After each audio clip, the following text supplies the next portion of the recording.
Hi, ಎಲ್ಲರಿಗೂ ನಮಸ್ಕಾರ. ನಾನು ಲಕ್ಷ್ಮಿ. ನಮ್ಮ ಚಾನಲ್ಗೆ ಸ್ವಾಗತ. ಇವತ್ತಿನ ರೆಸಿಪಿ ಬಂದು ನಾಟಿ ಕೋಳಿ ಸಾಂಬಾರು, ನಾಟಿ ಕೋಳಿ ಚಿಕನ್ ಸಾಂಬಾರು ಮಾಡುವ ವಿಧಾನ. ಅದಕ್ಕೂ ಮುಂಚೆ ನಮ್ಮ ಚಾನಲ್ನ ಸಬ್ಸ್ಕ್ರೈಬ್ ಮಾಡಿ, ಲೈಕ್ ಮಾಡಿ, ಹಾಗೆ ಶೇರ್ ಮಾಡಿ, ಕಾಮೆಂಟ್ ಮಾಡಿ. ಈ ವಿಡಿಯೋ ಎಲ್ಲೂ ಸ್ಕಿಪ್ ಮಾಡ್ದಂಗೆ ನೋಡಿ ಮಾಡುವ ಪ್ರೋಸೆಸ್ ಹೇಗಿದೆ ಅಂತ. ಪಕ್ಕಾ ನಾಟಿ ಸ್ಟೈಲ್, ತುಂಬಾ ಚೆನ್ನಾಗಿ ಬಂದಿದೆ, ತುಂಬಾ ಟೇಸ್ಟಿಯಾಗಿತ್ತು ಕೂಡ. ನೀವು ತಪ್ಪದೇ ಟ್ರೈ ಮಾಡಿ. ಒಂದು ಸಲ ಮಾಡಿದ್ರೆ ಪದೇ ಪದೇ ಮಾಡ್ತೀರಾ. ತುಂಬಾ ಈಸಿಯಾಗಿ ಕೂಡ ಮಾಡ್ಕೋಬೋದು. ನೋಡೋಲ್ಲ, ಮೊದಲನೇದಾಗಿ ನಾವಿಲ್ಲಿ ಸ್ಟವನ್ನು ಹಚ್ಕೊಳ್ಳೋಣ. ಒಂದು ಕುಕ್ಕರನ್ನು ತೊಗೊಳ್ಳೋಣ. ಕುಕ್ಕರ್ ಬಿಸಿ ಆದ ನಂತರ ನಾವಿಲ್ಲಿ ಎರಡು ಸ್ಪೂನ್ ಎಣ್ಣೆಯನ್ನು ಸೇರಿಸ್ಕೊಳ್ಳೋಣ. ನಿಮಗೆ ಬೇಡ ಅನಿಸಿದ್ರೆ ಎಣ್ಣೆನ ಸ್ಕಿಪ್ ಮಾಡ್ಕೋಬೋದು. ಎಣ್ಣೆ ಬಿಸಿ ಆದ ನಂತರ ನಾವಿಲ್ಲಿ 2 ರೆಂಬೆ ಕರಿಬೇವು ಸೊಪ್ಪನ್ನು ಸೇರಿಸ್ಕೊಳ್ತಾ ಇದ್ದೀವಿ. ಮತ್ತು ವಾಶ್ ಮಾಡಿ ತೊಗೊಂಡಿರುವಂಥ ಚಿಕನ್ ಕೂಡ ಸೇರಿಸ್ಕೊಳ್ಳೋಣ. ನೋಡಿದ್ರಲ್ಲ, ನಾವಿಲ್ಲಿ 1 kg ಚಿಕನನ್ನು ತೊಗೊಂಡಿದ್ದೀವಿ. 1 kg ನಾಟಿ ಕೋಳಿ ಚಿಕನನ್ನು ತೊಗೊಂಡಿದ್ದೀವಿ.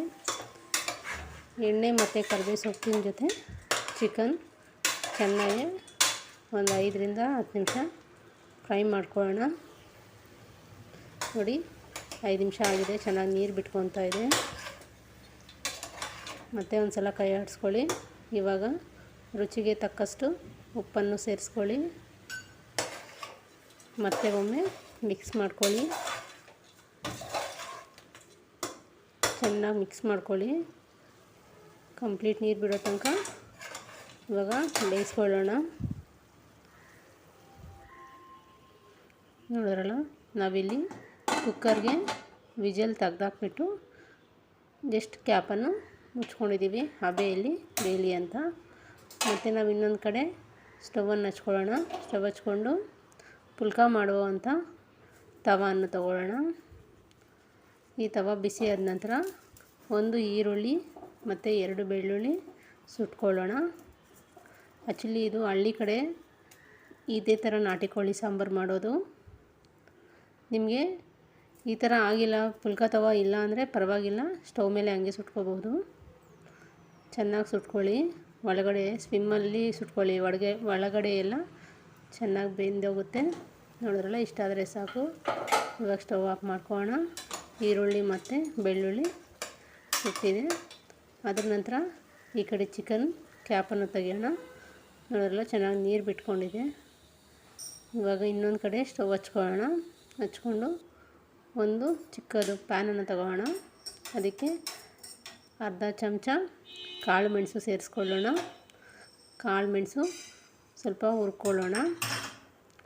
ಹುರಿದಾದ ನಂತರ ಇವಾಗ ಅದೇ ಪ್ಯಾನ್ಗೆ 4 ಲವಂಗ, 1 ಇಂಚಷ್ಟು ಚಕ್ಕೆ, ಹಾಗೆ ಅರ್ಧ ಚಮಚ ಗಸಗಸೆ ಚಟಪಟ ಅನ್ನೋ ತನಕ ಡ್ರೈಯಾಗಿ ಫ್ರೈ ಮಾಡ್ಕೊಳ್ಳೋಣ. ನೋಡಿ, ಫ್ರೈ ಆಗಿಬಿಟ್ಟಿದೆ.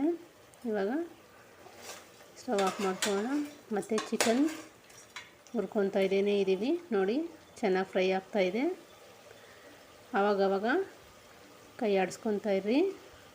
ಅದ್ರ ನಂತರ ಕಾಳು ಮೆಣಸು, ನಾವು ಹುರಿದು ಪೌಡ್ರ್ ಮಾಡ್ಕೊಂಡಿರುವಂಥ ಕಾಳು ಮೆಣಸು ಒಂದು ಗ್ಲಾಸಿಗೆ ಹಾಕ್ಕೊಂಡು ಇಟ್ಕೊಂಡಿರುವಂಥ ಕಾಳು ಮೆಣಸು, ಅದನ್ನು ಕೂಡ ಮಿಕ್ಸ್ ಮಾಡ್ಕೊಳ್ಳೋಣ. ಇದನ್ನು ಮಿಕ್ಸ್ ಮಾಡಿ ನಾಟಿ ಕೋಳಿ ಸಾರಿಗೆ ಕಾಳು ಮೆಣಸು ಹಾಕಿದ್ರೆ ಒಳ್ಳೆಯ ಟೇಸ್ಟ್ ಅಂತ ಹೇಳ್ಬೋದು. ಕಾಳು ಮೆಣಸು ಮತ್ತು ಚಿಕನ್ ಉಪ್ಪು ಚೆನ್ನಾಗಿ ಫ್ರೈ ಮಾಡ್ಕೊಳ್ಳೋಣ. ಮತ್ತು ಅದು ಫ್ರೈ ಆಗ್ತಾ ಇರುತ್ತೆ, ಅಷ್ಟರಲ್ಲಿ ರುಬ್ಕೊಳ್ಳೋಕೆ ನೋಡ್ಕೊಳ್ಳೋಣ. ನೋಡಿ, 1 ಈರುಳ್ಳಿ, 2 ಬೆಳ್ಳುಳ್ಳಿ ನಾವು ಸುಟ್ಕೊಂಡಿರುವಂಥದ್ದು, ಮತ್ತು 2 ನಾಟಿ ಟೊಮೊಟೊ, ಸ್ವಲ್ಪ ಕಾಯಿ, ಒಂದು 4 ಚಮಚ ಕಾಯಿ, ಮತ್ತು ನಾವು ಫ್ರೈ ಮಾಡ್ಕೊಂಡಿರುವಂಥ ಚಕ್ಕೆ, ಲವಂಗ, ಗಸಗಸೆ ಮತ್ತು ಟೊಮೊಟೊ, ಈರುಳ್ಳಿ, ಬೆಳ್ಳುಳ್ಳಿ ಸೇರಿಸ್ಕೊಳ್ಳೋಣ. ಇವಾಗ ಸ್ವಲ್ಪ ನೀರನ್ನು ಸೇರಿಸ್ಕೊಳ್ಳೋಣ. ಸೇರಿಸ್ಕೊಂಡು ಇದನ್ನು ನುಣ್ಣುರ್ಕೊಳ್ಳೋಣ. ನೋಡಿ, ಇಷ್ಟ ಆಗಿದೆ. ಇವಾಗ ಕೊತ್ತಂಬರಿ ಮತ್ತು ಪುದೀನ ಸೊಪ್ಪನ್ನು ಕೂಡ ಸೇರಿಸ್ಕೊಳ್ಳೋಣ. ಸೇರಿಸ್ಕೊಂಡು ಇದನ್ನು ಕೂಡ ರುಬ್ಕೊಳ್ಳೋಣ. ನೋಡಿದ್ರಲ್ಲ, ಇಷ್ಟಾದರೆ ಸಾಕು. ಇವಾಗ ಚಿಕನ್ ಪೆಪ್ಪರು ಕೂಡ ಚೆನ್ನಾಗಿ ಫ್ರೈ ಆಗಿದೆ. ನೋಡಿ, ಡ್ರೈಯಾಗಿ ಫ್ರೈ ಆಗಿದೆ. ಒಳ್ಳೆ ಘಮ ಘಮ ಸ್ಮೆಲ್ ಬರ್ತಾಯಿದೆ. ಒಳ್ಳೆ ಟೇಸ್ಟ್ ಇರುತ್ತೆ. ನೀವು ತಪ್ಪದೆ ಒಂದು ಸಲ ಮಾಡಿ. ಒಂದು ಸಲ ಮಾಡಿದ್ರೆ ನಿಮ್ಗೆ ಪದೇ ಪದೇ ಮಾಡಬೇಕು ಅನಿಸುತ್ತೆ. ನಾಟಿ ಕೋಳಿ ಅಂತಲೇ ಏನಿಲ್ಲ, ಮಾಮೂಲಿ ಚಿಕನಲ್ಲೂ ಕೂಡ ಮಾಡ್ಕೋಬೋದು.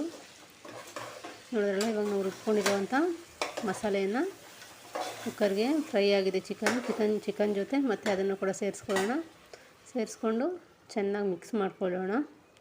ನೋಡಿ, ಚೆನ್ನಾಗಿ ಮಿಕ್ಸ್ ಆಗಿದೆ. ಇವಾಗ ಅಚ್ಚ ಖಾರದ ಪುಡಿ 1 ಚಮಚ, ನಾವಿಲ್ಲಿ ಕಾಳು ಮೆಣಸು ಜಾಸ್ತಿ ತೊಗೊಂಡಿದ್ದೀವಿ, ಹಾಗಾಗಿ ಅಚ್ಚ ಖಾರದ ಪುಡಿ 1 ಚಮಚ, ಧನಿಯಾ ಪುಡಿ 1 ಚಮಚ, 1/4 ಚಮಚ ಅರಿಶಿಣ.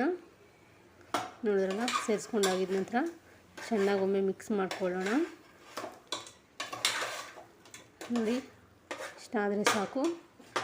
ಇವಾಗ ನಾವಿಲ್ಲಿ ಮಿಕ್ಸಿ ಜಾರ್ಗೆ ಒಂದು ಸ್ವಲ್ಪ ನೀರನ್ನು, 1/4 ಲೀಟ್ರ್ ನೀರನ್ನು ಸೇರಿಸ್ಕೊಳ್ತಾ ಇದ್ದೀವಿ. ನೀರು ಇವಾಗ ನಿಮಗೆ ಸಾಂಬಾರಿಗೆ ಎಷ್ಟು ನೀರು ಬೇಕೋ ಅಷ್ಟು ನೀರು ಸೇರಿಸ್ಕೋಬೋದು. ನಾವಿನ್ನೂ ಸ್ವಲ್ಪ ನೀರು ಇವಾಗ ಸೇರಿಸ್ಕೊಳ್ತಾ ಇದ್ದೀವಿ. ನೋಡಿ, ಇನ್ನು ಸ್ವಲ್ಪ ನೀರು ಸೇರಿಸ್ಕೊಳ್ಳೋಣ. ಇನ್ನು ನಾವು ಇಲ್ಲಿ ಹುಣಸೆಹಣ್ಣು ನೆನೆಸ್ಕೊಂಡಿದ್ದೀನಲ್ಲ, ಅದರಲ್ಲೂ ಕೂಡ ನೀರು ಸೇರಿಸ್ಕೊಳ್ತೀವಿ.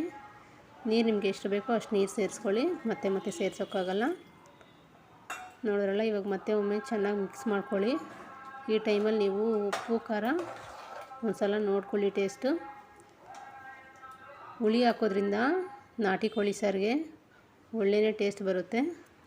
ನೋಡಿದ್ರಲ್ಲ, ಚೆನ್ನಾಗಿ ಮಿಕ್ಸ್ ಆದ ನಂತರ ನಾನಿಲ್ಲಿ 1 ಚಮಚ ತುಪ್ಪವನ್ನು ಸೇರಿಸ್ಕೊಳ್ತಾ ಇದ್ದೀನಿ. ನಿಮಗೆ ತುಪ್ಪ ಬೇಡ ಅಂದರೆ ಸ್ಕಿಪ್ ಮಾಡ್ಕೋಬೋದು. ನಾಟಿ ಕೋಳಿ ಆಗಿರೋದ್ರಿಂದ ನಾನಿಲ್ಲಿ 4ರಿಂದ 5 ವಿಜಲ್ ಹಾಕ್ಸ್ಕೊಳ್ತಾ ಇದ್ದೀವಿ. ನೋಡಿದ್ರಲ್ಲ, ಎಷ್ಟು ಚೆನ್ನಾಗಿ ಆಗಿದೆ ಸಾಂಬಾರು. ನೋಡಿ, ಎಷ್ಟು ಟೇಸ್ಟಿಯಾಗಿ ಬಂದಿದೆ ಅಂದರೆ ತುಂಬಾ ಟೇಸ್ಟಿಯಾಗಿ ಬಂದಿದೆ. ನೀವು ಒಂದು ಸಲ ಟ್ರೈ ಮಾಡಿ ತಪ್ಪದೆ. ಹೇಗೆ ಬಂದಿದೆ ಅಂತ ಕಾಮೆಂಟ್ ಮೂಲಕ ಕಾಮೆಂಟ್ ಮಾಡಿ. ನೋಡಿದ್ರಲ್ಲ ಹೇಗೆ ಬಂದಿದೆ ಅಂತ. ಮಕ್ಕಳಿಗೂ ಕೂಡ ತುಂಬಾ ಇಷ್ಟ ಆಗುತ್ತೆ. ನೋಡಿ, ನೀವು ನೀರು ಬೇಕಾದರೆ ಇನ್ನೂ ಸೇರಿಸ್ಕೋಬೋದು, ಆದರೆ ನಾನು ಜಾಸ್ತಿ ಸೇರಿಸ್ಕೊಳ್ಳೋಕೆ ಹೋಗಿಲ್ಲ. ದೋಸೆ, ಇಡ್ಲಿ, ಮುದ್ದೆ ಎಲ್ಲದಕ್ಕೂ ತುಂಬಾ ಚೆನ್ನಾಗಿರುತ್ತೆ. Thank you for watching.